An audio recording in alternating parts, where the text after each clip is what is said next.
বলবো, chief minister কি করছে, মুসলমান দরদি মুখ্যমন্ত্রী কি করছে, সব নওশাদকে বলতে হবে।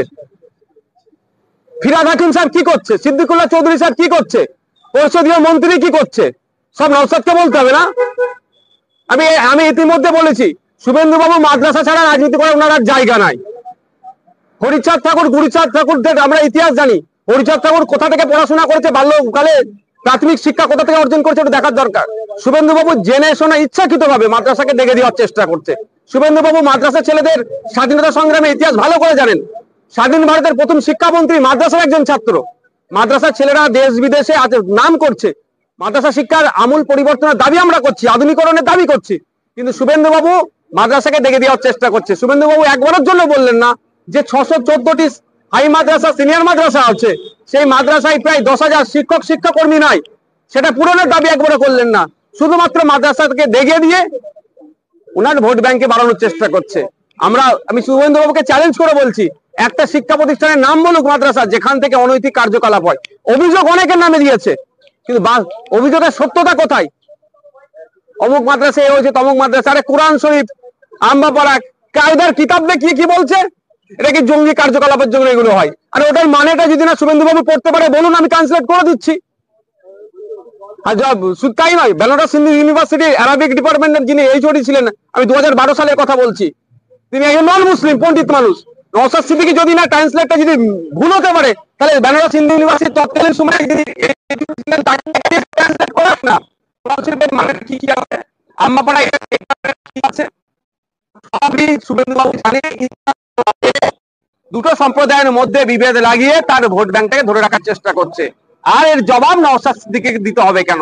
রাজ্যের সংখ্যালঘু মুখ্যমন্ত্রী মমতা ব্যানার্জি চুপ থাকবেন কেন? এটা মুসলিম সমাজের থেকে প্রশ্ন তুলতে হবে। আর মাদ্রাসা নিয়ে যখন দেখে দিচ্ছে, মাদ্রাসায় প্রায় 50% নন মুসলিম টিচার আছে, তাদের উদ্দেশ্যে আমার বক্তব্য, তারা এই বিষয়ে কাউন্টার করুক। সিনিয়র মাদ্রাসা, হাই মাদ্রাসা থেকে 10 থেকে 15% নন মুসলিম ছেলে মেয়েরা পড়াশোনা করে, তাদেরকেও দেখে দেওয়া হচ্ছে। তাদের পরিবারের উদ্দেশ্যে বলবো, এই মিথ্যার আপনারা জবাব দেবেন।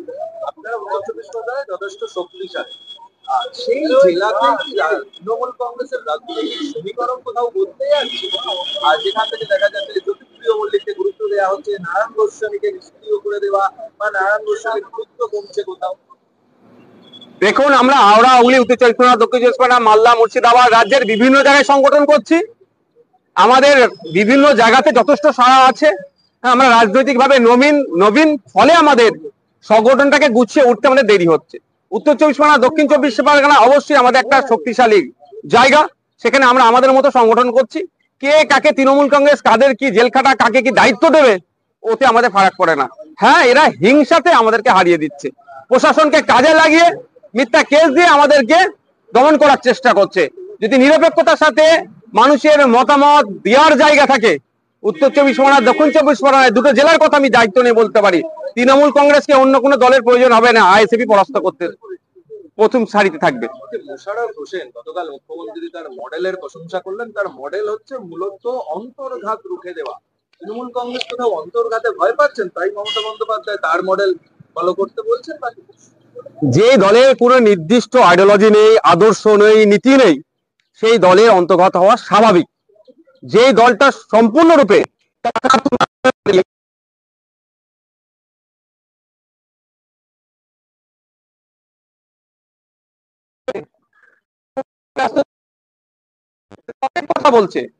অনেক কথা বলছে আবাস যোজনা নিয়ে, যদি আমি একটা উদাহরণ দিই, আমার পাশে দাঁড়িয়ে আছে আমার আমডাঙ্গার ছেলে, চাইলে আপনারা কাছে কথা বলতে পারবেন। এর বাড়ি পাওয়ার যোগ্য, এ বাড়ি পাচ্ছে না। বিভিন্ন দপ্তরে যেখানে যেখানে চিঠি করার কথা বলা হচ্ছে, বাড়ি পাচ্ছে না সে করার পরও।